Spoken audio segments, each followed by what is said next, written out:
నమస్కారం అండి, అందరికీ గణతంత్ర దినోత్సవ శుభాకాంక్షలు. 77 నేను ఈ యొక్క పరిధిలోని వాహన నియంత్రణ రక్షక పదవి అధికారి, అంటే మన ట్రాఫిక్ పోలీస్ ఇన్స్పెక్టర్. ఇక్కడ మన ఆదేశాలు మేలో మీకు మీ పిల్లలకి చెప్తే చేస్తారండి. ఒక గంట అంటారా? ఒక గంటలో చెప్తే ఏంటారా? ఒక 2 గంటలు చెప్తే ఏంటారా? ఒక నెల మొత్తం చెప్తే ఏంటారా? మనకున్న జనాభా ఎంత ఉందండి? ఇప్పుడు నా పరిధిలో ఎంతమంది జనాభా ఉన్నారు? ప్రతి ఇంటికి ఒక పోలీస్ స్టేషన్ పెట్టగలుగుతారా? కాన్స్టేబుల్ ప్రతి సందుకో కాన్స్టేబుల్ పెట్టగలుగుతారా? ప్రతి దానికి ఒక ఎస్ఐ పెట్టగలుగుతారా? మనకున్న మద్దతు చాలా తక్కువ. ఇప్పుడు మన ఇంట్లో మన తల్లిదండ్రులే మన పిల్లల్ని మొదలు ఏం చేయాలి? ఫస్ట్ మీ తల్లిదండ్రులే మీరు పోలీసులు. ప్రతి ఒక్కరు పోలీసు అన్నట్టే వాళ్ళ పిల్లలు మన తల్లిదండ్రులే పోలీసులు.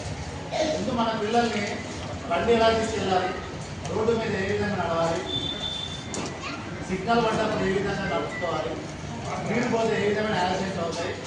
ఒక పోలీస్ చేస్తే వేస్తారా? ఎవరు కుటుంబంలో వాళ్ళ తల్లిదండ్రులు వాళ్ళ కొడుకు మీద ప్రేమ ఉంటే చెప్పాలి. లేదు నా కొడుకు ఏ విధంగా నా పోనీ రోడ్ల మీద శవంగా మార్చే రానివ్వండి, ఆనందపడతామంటారా? వాస్తవం చెప్పేదేనండి, నేనేదో చెప్పట్లేదండి. ఎందుకంటే ప్రతి గ్రామంలో కానీ ప్రతి దేశంలో కానీ కావాల్సిన ప్రతి కుటుంబానికి ఇప్పుడు డ్రగ్స్ అలవాటు అవుతుంది, డ్రగ్స్ అలవాటు అవుతుంది అంటారు. ప్రతి ఇంట్లో ఒక అబ్బాయి పడతారంటే ఒక అంటారా డ్రగ్స్ అలవాటు చేయకుండా? తల్లిదండ్రులే ఆ పిల్లగాడు ఏ విధంగా నడుచుకుంటుండ్రు, వాడి అలవాటు ఏంది, రాత్రి ఎక్కడ తిరుగుతుండ్రు, వాడి యొక్క అలవాటు చూడాల్సిన బాధ్యత ఏమని కుటుంబంలో తల్లిదండ్రుల బాధ్యత. దాని తర్వాత వాడు సరిగ్గా నడుచుకోకపోతే చట్టం ప్రకారం మేము వాళ్ళని నియంత్రించడానికి చట్టబద్ధలో మేము ఉన్నాము. మొదటగా మనం నియంత్రించాల్సిన మొదటి వ్యక్తి ఎవరు? తల్లిదండ్రులు. దయచేసి ట్రాఫిక్ నియంత్రణ కానీ వాడు మత్తు పదార్థాలకు బానిసవడానికి కానీ అవకాశం లేకుండా నియంత్రించాల్సిన మొదటి బాధ్యత కుటుంబ సభ్యులుగా తల్లిదండ్రుల మీదే. ఆ తర్వాత మీరు రోడ్డు మీద పెట్టిన వాళ్ళ బిహేవియర్ సరిగ్గా లేకపోతే మీకు ప్రయోజనము వాళ్ళ నిజంగా శిక్షిస్తామనేది తర్వాత మన చట్ట పరిధిలో మనం చేసేది చేస్తాం. ఆ చట్ట పరిధిలో మనం యాక్చువల్గా మన క్రైమ్ రేట్ ఏది ఉంటుంది? మన కోటి జనాభాలో తీసుకున్న 1% మన క్రైమ్ రేట్ తీసుకోవాలి. మిగతా అంతా కూడా చేయడంలో ఉంటారు. ఆ 1% క్రైమ్ రేట్ వాళ్ళని నియంత్రించడానికి మేము ఉన్నాం. మిగతా 99% నియంత్రించారు తల్లిదండ్రులే. వీళ్ళు నియంత్రించారు, కరెక్టే సక్సెస్ అయ్యారు. 99% సక్సెస్ అయ్యారు. ఆ 1% కూడా బాగా సక్సెస్ అయితే పోలీసులు అవసరం కూడా ఉంటుంది. మనం అనుకుంటాం రోడ్లు సరిపోవట్లేదు, రోడ్లు బాగున్నాయండి మనం అనుకుంటాం, కానీ మనం ఉన్న రోడ్లు చాలా అద్భుతం. ఒకసారి మీరు మామూలు ఎత్తు చూడండి, మన ఇంటి ముందు పార్కింగ్ చేస్తాం. ఇంటి ముందు పార్కింగ్ చేయడం, అరే మా ఇంటి ముందు పార్కింగ్ చేస్తే అంటాం. నీ ఇంటి ముందు ఉన్న రోడ్డు నువ్వు హక్కుదారుడువా? అది అందరిది. నా ఇంటి ముందు నేను కార్ పార్కింగ్ చేస్తే నీకు ఫైన్ వేయగలుగుతాను. నేను చట్టం ఉంది. నీ ఇంటి ముందు నువ్వు పార్కింగ్ చేయడానికి నీకు రైట్ లేదు, నీ ఇంట్లో పార్కింగ్ చేసుకోవడానికి నీకు రైట్ లేదు. అలాంటివన్నీ మనం గుర్తించాం. చిన్న చిన్నవి అనిపిస్తుంది. షాప్లో షాప్ చేయడానికి సపోజ్ ఆ మెడికల్ షాప్ ఉంది, ఆ మెడికల్ షాప్లో మెడికల్ షాప్ కొనుక్కోవడానికి రోడ్డు మీద పార్క్ చేసుకుని వెళ్తా ఉంటాం. అది హక్కుదారుదా? రోడ్డు అప్పుడు పార్క్ చేయడానికి ఉందా? వాడు ట్యాక్స్ కట్టిందా? రోడ్డుకి నడపడానికి ట్యాక్స్ కట్టిందండి. పార్కింగ్ ట్యాక్స్ ఇక్కడ కట్టాలని ఆ షాప్ పార్కింగ్ ఉందా? ఫైన్ వేయగలుగుతాం. నాకు ఉందా లేదా? ఎందుకంటే మిగతా వాళ్ళ గ్రూప్లో ఇచ్చుంటారు కదా. రోడ్లు సఫిషియంట్ ఉన్నాయి.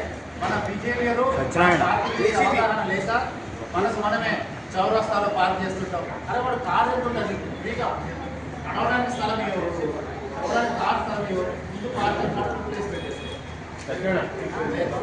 అంటే మనలో మనం కరెక్ట్గా రోడ్డు మీద ఏ విధమైన బిహేవ్ చేయాలని మనం అవగాహన తెలుసుకుంటే కావాల్సిన సఫిషియంట్ రోడ్స్ ఉన్నాయి. ఇక్కడ ట్రాఫిక్ జామ్ ఉంది మాత్రానికి మనకు మనమే ట్రాఫిక్ జామ్ చేసుకుంటాం. అచ్చేసి ఆయన నేను ముందు పోవాలని నేను ముందు పోవాలి. ఈ యొక్క సెకండ్ పార్ట్ ఆగితే వాడు ముందు వెళ్ళిపోతే నేను వెళ్ళిపోతాను. మీరు కావాలని కొన్ని చౌరస్తాలో అవగాహన అవుతుంది. చూస్తే ఏముండదు అక్కడ. ఈ జంక్షన్ ఎక్స్ రోడ్ లాగా ఉంటుంది. వీడు నేను పోవాలనుకుంటాడు. దాన్ని గ్రిడ్ లాగా అందరూ వాళ్ళు ఆపుకుంటారు. ఒక 1/2 కిలోమీటర్ అలా ఇబ్బంది పడేది కూడా మీరే. ఈ అవగాహన అనేది కంపల్సరీ కావాలి. ఆ తర్వాత మీరు ఆ విధంగా కూడా వినకపోతే మీరు ఫైన్ చేస్తాము. వాటిని మేము చట్ట పరిధిలో మీరు లైవ్గా తీసుకొస్తాం. తప్పదు. మాకు ఉద్యోగం ఇస్తుంది, మా జీతాలు ఇస్తుంది, మీ యొక్క ట్యాక్స్లే కాబట్టి మా పనులు మేము చేస్తున్నాం. కానీ ఎక్కువ 99% మీ దగ్గర వచ్చి అవగాహన కావాలని కోరుకుంటున్నాను. వస్తుందా రాదా? ఈ అవకాశం ఇచ్చిన ఈ కాలనీ పెద్దలందరికీ మనస్ఫూర్తిగా నమస్కారం చేస్తూ మరొకసారి గణతంత్ర దినోత్సవ శుభాకాంక్షలు చెప్తూ నేను ఇక్కడి నుంచి నిష్క్రమిస్తాను.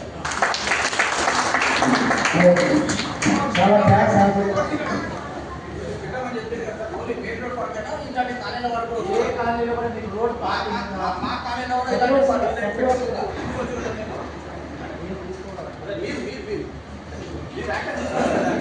అదే చెప్పేది. నీకు 200 గజాల స్థలం రిజిస్ట్రేషన్, నీకు రోడ్ రిజిస్ట్రేషన్ కదా. 99%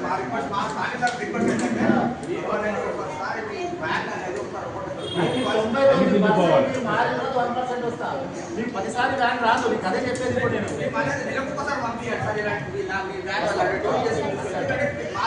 చెప్పాము అందరూ కావాలి నేను చెప్తే వాళ్ళు కోపాలతో చెప్తున్నా మన యొక్క అవగాహన తెలియాలి. హక్కుదారులు కాదు మీరు అదొకటి తెలుసుకుంటే పోయే వాడికి పార్క్ చేస్తారు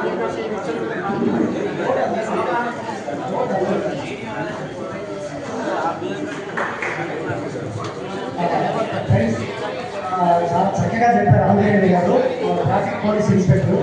మనమందరం కూడా ఆయన చెప్పేది ఫాలో అవుతాము. Secretary employees we must avoid by the rules, we respect the rules. తర్వాత ఎక్సైజ్ కూడా సపరేట్గా ఇక్కడ ఉండే క్రాబ్స్ ట్రాఫిక్